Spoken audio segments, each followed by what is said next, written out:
তুমি খালি বলবা যে তুমি ছক্কা মারতে পারো আর সাম্প্রতিক সময়ে রাজনীতি থেকে শুরু করে বিভিন্ন সিদ্ধান্ত নিয়ে সাকিবকে ঘিরে নানা আলোচনা সমালোচনা হয়েছে। তবে তার বক্তব্য পরিষ্কার, অতীতের সিদ্ধান্ত বা রাজনৈতিক অধ্যায় নিয়ে আফসোস নয়, বরং সেখান থেকে শিক্ষা নিয়ে ভবিষ্যতের পথচলায় মনোযোগ দিতে চান বাংলাদেশের সাবেক এই অধিনায়ক।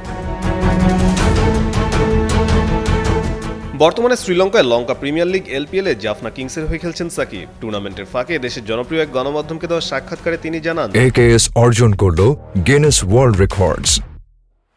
AKS জীবন বা ক্যারিয়ারের কোনো সিদ্ধান্ত নিয়ে তার আক্ষেপ নেই, কারণ মানুষের সবচেয়ে বড় শিক্ষা আসে নিজের ভুল থেকেই। সাকিব এই বিষয়ে বিস্তারিত আরও বলেন, অতীত আমি খুব একটা পরিবর্তন করতে চাই না, যেটা হয়েছে হয়েছে। এটা থেকে শিক্ষা নিয়ে সামনে যেসব জায়গায় কাজ করলে ভালো হবে সেদিকে মনোযোগ দেব। কোনটার কারণে কোনটা হতে পারতো না এসব বলা মুশকিল। তিনি আরও বলেন, আমি এখনো যে অবস্থায় আছি আমি ভাগ্যবান। ভুলভ্রান্তি, ভালো জিনিস সবই থাকবে, এসব থেকে শিক্ষা নিয়ে সামনে এগিয়ে যেতে হবে।